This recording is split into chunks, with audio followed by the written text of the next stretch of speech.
까지 우리 가겠습니다. 그런데 그 제목은 큰 성 바벨론의 멸망입니다. 멸망 부분입니다.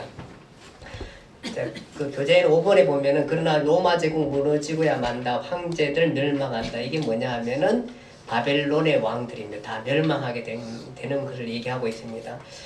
그 계속해서 15장은 14장에 이어 심판은 계속됩니다. 이번에는 그 7 대접 심판이 나타나는데요. 그 불이 쏟긴 유리바다 같은 것이 있고 그곳에 짐승의 수를 받지 않고 이긴 자들이 유리바닷가에 서서 하나님의 검은고를 갖고 연주를 합니다. 만국이 주의 이름을 영화롭게 하고 주께 경배한다는 노래를 연주하는 것을 우리가 보게 됩니다. 보니까 여기에 하나님의 검은고를 갖고 연주한다 그렇게 말하고 있습니다. 누가 하냐 하면은 짐승의 수를 받지 않고 이긴 자들입니다. 이긴 자들. 그런 사람들이에요. 마치 오늘 우리 좀 틀리긴 했지만 우크렐레 갖고 찬양 부르는 그 모습하고 좀 흡사합니다. 우리 여기 비좁고 이런 장소 막혀있는 장소이긴 하지만 언젠간 여러분들이 이 우크렐레 아니고 하나님의 검은고를 갖고 이렇게 찬양할 수 있는 날이 반드시 있으리라 그렇게 생각되어집니다. 누가 하냐면은 짐승의 수를 받지 않고 이긴 자들입니다. 이긴 자들. 그 사람들이 하나님을 찬양하는 모습을 보게 됩니다. 그 후에 하늘의 성전이 열리며 7 천사가 성전에서 나와 네 생물 중 하나에게서 하나님의 진노를 가득 담은 금대접 7을 그 7 천사에게 나눠줍니다. 그 천사들이 하나씩 그 금대접에 담긴 것들을 쏟아 짐승의 표를 받은 사람들과 우상을 경배한 사람들에게 쏟아붓는 것이 대접 심판입니다. 그러니까 짐승의 즉 하나님을 믿지 않고 짐승의 수를 받은 사람, 표를 받은 사람, 우상을 경배한 사람, 그 사람들에게 쏟아붓게 되는 것입니다. 그러니까 우리가 우상을 섬기지 않아야 할 것이 여기에 있는 것입니다. 여기에 있는 것입니다. 사실은 여기 우상 얘기하면 우리는 단지 이단 종파라든지 뭐 이상한 그 종교의 그 형상들만 얘기하지만 사실은 이 우상은 이제 나중에 보면 알겠지만 큰 성 바벨론이 이루어놓은 모든 결과물들입니다. 그것들에 대해서 우리가 섬기지 않고 따라가지 않고 오직 주 하나님만을 성결하게 섬기는 것을 얘기하고 있는 것입니다. 자, 그리고 6번 천사가 그리고 이제 그 하나하나 천사들 7 천사가 그 대접을 쏟을 때에 하나님의 진노의 그 대접을 쏟게 되는 가득 담은 대접을 쏟는데 6번째 천사가 큰 대접을 그 큰 강 유보라에 쏟으니까 강물이 말라서 동방에서 오는 왕들이 길이 예비되었습니다. 또 내가 보니 개구리 같은 새 더러운 영이 용의 입과 짐승의 입과 거짓 선지자의 입에서 나오니 귀신의 영이라 그렇게 말합니다. 이적을 행하여 온천하 왕들을 가서 하나님 곧 전능하신 이의 큰 날에 있을 전쟁을 위하여 그들을 모으게 됩니다. 이 세 영이 히브리어로 얘기하니까 아마게돈이라는 곳으로 왕들이 모으더라 그렇게 말합니다. 이것이 아마겟돈 전쟁입니다. 여러분들 많이 들었던 그 인류 최후의 전쟁입니다. 전쟁이라 그렇게 말합니다. 그래서 이 아마겟돈 전쟁에 대해서 사람들은 많이 이렇게 생각해요. 이것이 마지막 세계 전쟁으로 그렇게 해석하고 있습니다. 그 세계 전쟁이 어디서 일어나냐 하니까 우리 선교사님도 지난번에 그 우리 성지순로 가니까 그 바로 아마겟돈이 뭐냐 하면 원래는 히브리어로 이 머깃도입니다. 머깃도. 그러니까 머깃도 지역이 어디냐 하면은 이 히브리어 지도가 이렇게 튀어난 위쪽으로 서북쪽으로 튀어난 그 해변가에 있는 갈멜산이 있습니다. 갈멜산이 품고 있는 데가 바로 머깃도입니다. 그 머깃도 전쟁. 그러니까 이스라엘은 이 머깃도에서 엄청난 많은 전쟁을 계속해서 치러왔습니다. 그러다 보니까 전쟁하면 머깃도입니다. 그래서 이 마지막 전쟁이 여기 머깃도라는 곳에서 일어난다 그렇게 말하는 것은 어쩜 굉장히 상징적일 수 있습니다. 전쟁, 그러니까 세계 전쟁이 여기서 일어난다는 것에 대한 상징을 나타내고 있는 것입니다. 이 이스라엘의 그 머깃도가 전쟁이 많이 일어난 곳이긴 하지만 사실 우리가 꼭 기억해야 할 한 장소가 바로 이 갈멜산인데, 갈멜산에서 우리는 하나의 큰 사건을 기억하게 됩니다. 누구의 사건이냐 하면은 엘리야와 바알과 아세라 선지자 850명과의 전쟁터였습니다. 그 기도로 하나님의 응답을 기다렸을 때에 바알과 아세라 선지자들이 아무리 자기들의 신들을 불러도 응답하지 않습니다. 그러니까 막 자기들의 살을 찢어가면서 살로 자기의 살들을 상하게 하면서, 칼로 그렇게 상하게 하면서 신의 이름을 부르고 별짓 다 하지만 신은 응답하지 않습니다. 그러나 바로 엘리야가 하나님 앞에 기도했을 때에 하나님께서 응답한 장소가 바로 이 머깃도 갈멜산입니다. 그래서 이 머깃도라는 것은 굉장히 우리가 생각할 때에 굉장히 영적인 곳이라, 영적인 장소라 우리가 이렇게 생각할 수 있는 것입니다. 그래서 아마겟돈 전쟁을 사람들이 뭐 중동과 이스라엘과 아랍권의 그 중동 전쟁으로 많이 묘사하는 것은 물론 충분히 그럴 수 있습니다. 그렇게 역사적으로 또 현재의 상황들을 파악할 때에 이 아마겟돈 전쟁은 중동 전쟁이다 이렇게 얘기할 수 있습니다. 그러나 그것이 맞는지 안 맞는지는 잘 모릅니다. 그거 꼭 맞아야 되려 할 이유도 없고 안 맞아야 할 이유도 없는 것들입니다. 근데 우리는 그것에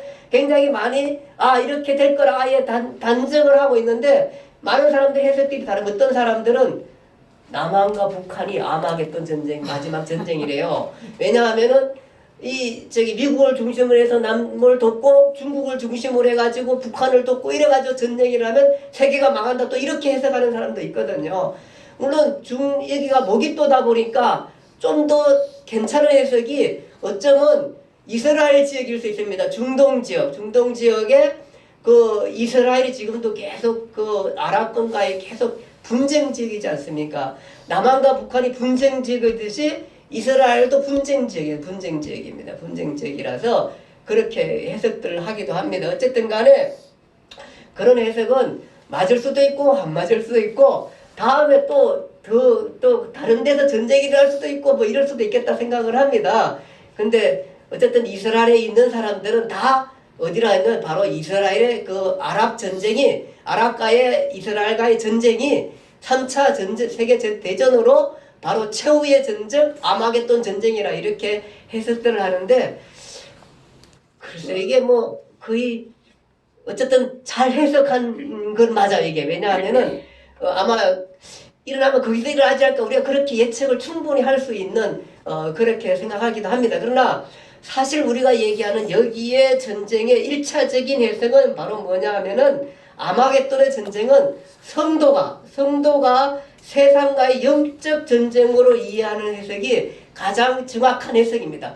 그의 나머지 역사적인 해석은 알아서 하시면 됩니다. 알아서 상황 돌아가면서 알아보면 되는데, 아마 맞을 수도 있고 안 맞을 수도 있는데, 어쨌든 간에 정말로 거기가 정확하게 머깃도에서 세계전쟁이 일어나는지는 우리는 잘 모릅니다. 다만 굉장히 1차적인 우리 해석은 정확합니다. 그것은 뭐냐 하면 마지막 전쟁은 결국은 영적 전쟁입니다. 영적 전쟁, 즉 세계를 품은, 힘과 권력을 품은 바벨론의 멸망입니다. 예, 그 전쟁입니다. 그것을 우리가 좀 더 볼 수 있습니다. 그래서 성도가 사탄과의 싸움, 우상과 각종 이방 종교와 이단과 잘못된 사상과 철학과의 싸움입니다. 동성애, 이슬람 등 잘못된 종교들과의 싸움입니다. 하나님에 대한 믿음을 잃게 하는 모든 세력과의 싸움입니다. 이런 태폐적이고 무질서한 것과의 싸움인 것입니다. 요즘 동성애자들이 인권이라는 이름으로 창조주에 인정받는 그런 것이 아닌, 마치 인권이라는 이름으로 가져와가지고 오늘날도 들어와서 앞으로 우리가 동성애자들에 대해서 그 사람들을 비방한다든지 이렇게 하면은, 잘못됐다고 얘기하게 되면은 그것이 이제 처벌될 수도 있는, 이렇게 인권이라는 이름으로 처벌하게 되지만 사실은 그러나 그런 것들이 세상의 법들이고 세상의 철학이고 세상의 논리인 것입니다. 하나님 앞에 올바름이 없는데 어떻게 인권이 있는 것입니까? 하나님 앞에 태폐적인데 어떻게 인권이 있는 겁니까? 거기에. 그러는데 말고 마치 인권이 모든 것을 다 덮는 것처럼 우리 세상을 덮어왔습니다. 동성애가 왜 이렇게까지 확장되었냐면 세계적으로 사실은 동성애 그러면은 동성애를 반대하는 나라는 어떻게 해석이 되냐면 인권이 없는 나라로 해석되게끔 그렇게 사탄은 교묘하게 그렇게 이 땅을 그렇게 만들어 와서 오늘날 우리 기독교인들이 거기 엄청난 반대를 하지만 그 권력과 힘이 얼마나 큰지 그것을 뒤엎어버릴 만큼 인권이라는 이름으로 교묘하게 인권이라는 게 얼마나 아름다운 것들 그 아름다운 이름을 가지고 여기에 들어와서 그렇게 여기에 들어와가지고 사람들로 하여 그것이 잘못이라고 얘기하지 못하게끔 그렇게 만들어 놓았던 것입니다. 물론 그 사람을 우리가 미워할 이유는 없습니다. 그러나 동성애자들이 잘못되는 또 그것이 그 태폐적으로 가는 이 모든 잘못에 대해서 우리는 말할 권리가 반드시 있는 것입니다. 그래서 이런 것들이 다 잘못된 사상들이고 태폐적인 것입니다. 이런 것들에 대해서 무질서한 이런 것들과의 싸움이 바로 뭐냐 하면은 이 머깃도의 싸움입니다. 즉 아마겟돈의 전쟁이라 그렇게 우리 이해하면은 1차적인 해석으로 아주 잘된 해석이라 그렇게 생각하게 됩니다. 그래서 성도는 이 땅 위에서 그 아마겟돈 전쟁 가운데에서 영적 신앙을 잘 지켜야 하는 것입니다. 뭐 우리가 그것이 어디서 일어나든 간에 그것이 하나님의 계시일 수 있고 하나님의 말씀한 해석으로 맞을 수도 있는 것입니다. 그러나 1차적인 해석은 이것은 바로 우리가 영적으로 그렇게 해석하시면 된다. 그렇게 얘기할 수 있습니다. 이 영적에서 우리가 믿음을 잃어버린 것은 바벨론과의 싸움, 우상과 사탄과 마귀와 싸움, 영적 전쟁, 즉 하나님을 믿는 믿음을 지키게 한 싸움이라는 것을 우리가 절대 잃어버리면 안 된다. 그렇게 얘기할 수 있을 것입니다. 7번째 대접을 6번째 될 때 아마겟돈 전쟁이라고 7번째 대접을 쏟을 때 어떻게 하냐면은 60달란트 무게가 되는 60달란트는 아니나요? 그 무게가 되는 그 6달란트인가요? 어쨌든 그 성경에 나오는데 그것이 뭐 무게가 60kg라 그렇게 말하고 되어 있는데 아마 60kg가 되는 그 우박이 막 하늘에서 떨어지는 것들도 장면을 보게 됩니다. 그러니까 우박이 내 몸무게만한 우박이 떨어진다 그렇게 말하고 있고 또 지진이 일어나게 되는데 7번째 대접을 쏟을 때 지진이 날 때 큰 지진이 일어나는데 이 세상에 지금까지 비교할 수 없는 큰 지진이 일어난다 그렇게 말하고 있습니다. 아마 우리가 지금 지구상에 일어난 지진 가운데 가장 큰 지진이 아마 9.0 9.1 아마 이 정도였을 거예요. 그러니까 우리가 7.0 이상의 그 지진이 일어나면은 엄청 큰 지진으로 막 갈라지고 건물이 무너지고 막 이런데 9점이 되면 엄청나게 그냥 건물들이 파괴되고 하는데 만약에 이거보다 훨씬 큰 지진이 이 땅에서 일어나겠다 그렇게 말하고 있습니다. 17장에 보니까 뭐냐 하면은 큰 엄녀가 그 이제 받을 심판에 대해서 얘기하고 있는데 엄녀가 자줏빛과 붉은빛 옷을 입고 금과 보석과 진주로 꾸미고 금잔을 가지고 그의 음행의 더러운 물건들을 가졌더라 그랬는데 그 이마에 이름을 가졌는데 뭐냐면 비밀이라 큰 바벨론이라 땅의 음녀들이 가정한 것들의 의미라 그렇게 말하고 있고 이 여자가 성도들의 피와 예수 증인들의 피에 취한지라 음녀이란 그 순교자들의 그 핍박과 고난들의 모습을 우리가 볼 수 있는데 예수 증인들과 핍박 고난의 죽음으로 내몰 음녀 그가 얼마나 많은 사람들을 죽음으로 내몰았는지 순교자들이 흘린 피에 취한 음녀를 우리가 보게 되는 것입니다. 선교는 순교자의 피를 묻고 자란다고 했는데 사실 순교자들의 피를 먹은 이 여자가 이 음녀가 이 사탄의 귀신이 먹고 취해 있지만 선교는 계속되었고 더 확장된 것을 우리가 볼 수 있습니다. 그래서 아무리 이런 그 권력을 가졌고 이런 큰 권력을 가졌다 할지라도 성교는 계속 확장되는 모습을 우리가 보게 되는 것입니다. 이 여자 그 여자와 그가 탄 7머리와 10뿔 가진 짐승의 비밀을 내게 이른다고 말하고 이 여자는 땅의 왕들을 다스리는 큰 성이라 17장 18절에 얘기하게 되는 것입니다. 어쨌든 그 선교는 순교자의 피를 먹고 자란다 그렇게 말했습니다. 그런데 사실 순교자의 피를 먹은 이 여자가 이 엄녀가 이 사탄의 귀신이 먹고 취해 있지만 선교는 계속되었고 더 확장된 것을 우리가 볼 수 있는 것입니다. 중국에서 요즘 선교사들이 많이 쫓겨나고 있습니다. 그렇지만 선교는 중국에서도 중단되지 않을 것입니다. 어느 역사상 한 번도 중단되기 위해서 누구든지 그리스도의 복음 안에서 누구든지 죽음을 각오하고 거기에 들어가 선교하기 때문인 것입니다. 중국이 많이 발전된 것 같지만 사실은 정말 그들이 하는 질서나 무질서나 이런 것들을 보면서 이 나라가 정말 대국인가 이런 생각을 할 만큼 환경적으로 엄청나게 뭐라 그럴까 자연 환경 하나님 만들어놓은 그 환경들 그런 것들이 울창한 숲과 바위와 아주 귀한 절벽 이런 것들을 많이 보기도 하고 그걸 보면서 우리가 찬양도 하고 정말 놀라기도 하고 이랬었지만 정말로 어떻게 이런 곳이 있을까 이런 생각할 만큼 그렇지만 사실은 나라는 그의 백성들은 사실은 많이 아주 상업적이고 뭡니까 창문들 보니까 다 철조망으로 막 닫아놓은 거 보니까 강탈적이고 무질서하고 이런 말음들을 보면서 참 참담함 그런 것들을 느꼈습니다. 어쨌든 이런 큰 성, 이 여자는 땅의 왕들 사는 큰 성인데 그 큰 성이 18장에 보니까 무너지는 것을 우리가 보게 됩니다. 다른 한 천사가 하늘에서 내려오면서 외칩니다. 무너졌도다 무너졌도다 큰 성 바벨론이여 귀신의 처소와 각종 더러운 영이 모이는 곳과 각종 더럽고 가증한 새들이 모이는 곳이 되었도다. 그렇게 말했고 그 음행의 진노의 포도주로 말미암아 만국이 무너졌으며 또 땅의 왕들이 그와 더불어 음행하였으며 땅의 상인들도 그 사치의 세력으로 치부하였도다 하더라.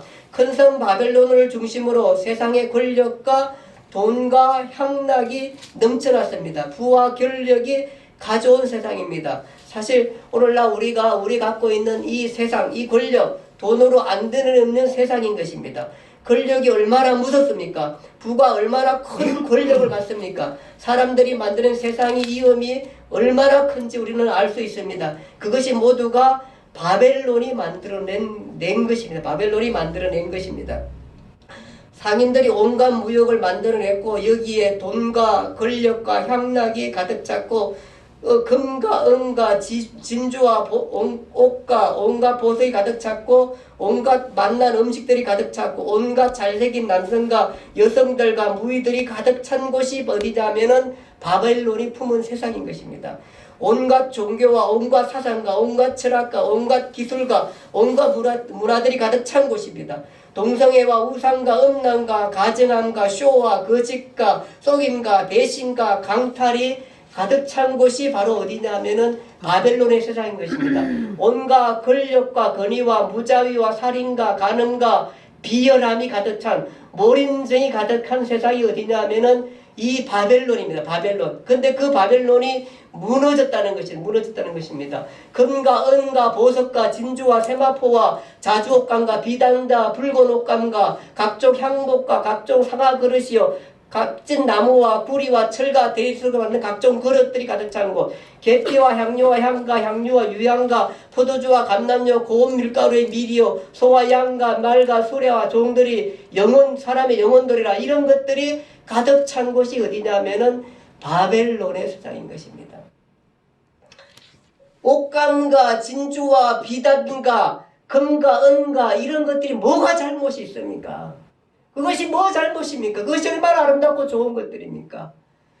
이것들을 가지고 온갖 권력을 휘어잡고 휘두르며 무자비하게 사람들을 괴롭히고 권력을 무자비하게 휘두르는 그 바벨론이 문제가 아니겠습니까? 그 바벨론이 문제인 것입니다. 상인들이 뭐 잘못했습니까? 상인들이 돈 벌어가지고 만들어 놓은 것이 큰 성 바벨론이, 무지한 성 바벨론이 되었던 것입니다. 돈과 권력과 부와 지식과 명예가 뭐 잘못입니까? 그것이 얼마나 좋은 것들입니까? 정말 좋은 것들입니다. 금과 온과 보석과 이런 것들이 얼마나 좋은 것들입니까? 근데 그걸 가지고 다 뭐합니까? 그런 권력 가지고 다 뭐합니까? 많은 사람들을 갑질하며 많은 사람들의 피해를 주며 많은 사람들이 그 권력을 가지고 시두르며 종을 사며 임의대로 사람을 부리는 것이 바벨론의 성격 아닙니까? 힘과 권력의 성격이 바로 그 바벨론 아닙니까? 성도들은 거기에 취해서는 안 된다는 겁니다.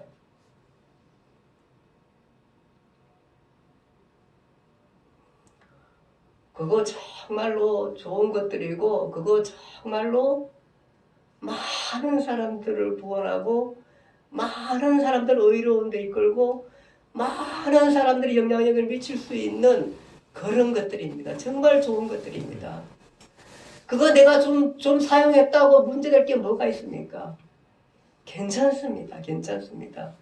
근데 문제는 그걸 가지고 우쭐하며 권력을 휘두르며 그거 가지고 갑질하며 마치 온갖 권력을 다 가지고 세상을 휘두르며 향락에 취해 있는 그 모습들이 문제가 아니겠습니까? 그것이 바벨론 아니겠습니까?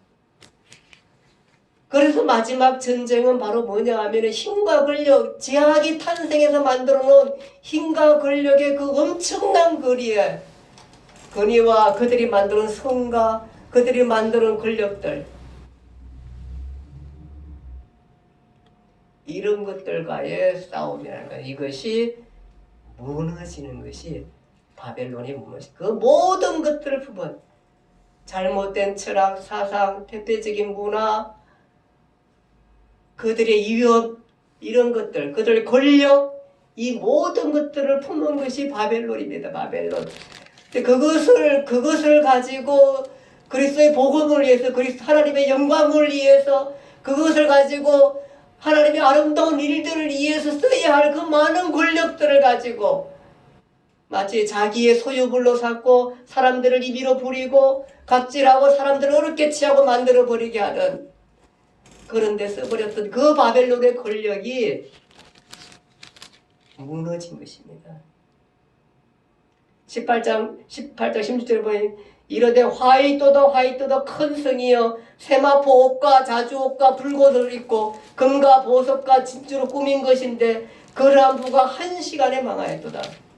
21절에 한 큰 힘센 천사가 큰 맷돌 같은 걸 들어서 바다에 던지면서 퍼포먼스를 합니다. 큰 맷돌을 그 힘센 천사가 들고는 바다에 퐁덩 던지면서 거기에 던지자 퐁덩 소리가 나지 않겠습니까? 그렇게 던지면서 하는 말이 바벨론이 바로 이렇게 망하였도다. 바다에 던짐같이 망했다. 그렇게 말하고 있는 것입니다. 검은 곳 하는 사람과 풍류하는 자와 퉁소 부는 자와 나팔 부는 자들의 소리가 결코 들리지 않고 등불빛이 결코 다시 내 안에서 비치지 아니하고 신랑과 신부의 음성이 결코 다시 내 안에서 들리지 아니하고 너의 상인들은 땅의 왕족들이라 내 목술로 말미암아 만국이 미혹되도다. 바벨론, 바로 그 땅이 무너지는 것입니다. 바벨론이 어디입니까? 바알과 아세라의 성입니다. 온갖 풍요와 우상의 성입니다. 힘과 권력과 부의 성이 바로 바벨론입니다. 바벨론이 만들어놓은 결과물들입니다. 모든 잘못된 사상과 철학과 권위와 권력과 부와 명예와 이런 것들을 품고 있는 것이 바벨론인데 그 마지막 아마겟돈 전쟁 때 바벨론이 무너지게 되는 것입니다. 성도가 마치 그 순교자의 취한 음녀처럼 성도가 바벨론에 취해 있으면 안 된다는 겁니다. 우리가 그런 것들이 우리를 때로는 평안하게 하고 넉넉게 하고 풍요롭게 할 수 있지만 거기에 취해서 나의 모든 삶을 거기에 내버린다면은 그 사람은 심판을 받게 될 것입니다. 그것은 우리가 취할 것이 아닙니다. 하나님은 우리를 안전하게 하고 평온하게 하고 풍요롭게 하고 누리게 합니다. 그러나 세상의 권력과 힘이 우리를 그렇게 풍요롭게 하지 않습니다. 정말 우리를 풍요롭게 하는 것은 우리에게 주어진 하나님의 은혜가 우리를 풍요롭게 할 것입니다. 그 믿음 가지고 남은 세상, 이제 주님께서 그 바벨론을 멸할 그날까지 우리는 이 먹잇도의 전쟁을 계속해서 치르며 살아야 하는 것입니다. 주님 오실 그때까지, 그날까지 이 땅의 삶을 사는 그날까지 우리가 성도로서 바벨론의 그 권력 앞에 굴하지 않고 바벨론의 잘못된 철학 앞에 굴하지 아니하고 믿음을 지켜가면서 인내해가면서 때로는 핍박을 이겨가면서 잘못된 우상에 절하지 아니하며 잘못된 철학에 절하지 아니하며 잘못된 사상에 이끌리지 아니하며 믿음을 지키며 이 땅을 주와 함께 걸어가며 인내하며 성도의 삶을 살아가야 하는 것이, 즉 영적 전쟁을 해야 할 것이, 즉 아마겟돈의 전쟁을 해야 할 것이 우리 성도들인 것입니다. 그 전쟁에서 여러분과 제가 하나하나 이겨나갈 수 있기를 간절히 바랍니다. 기도하겠습니다. 하나님 아버지, 하나님의 은혜와 사랑을 감사를 드립니다.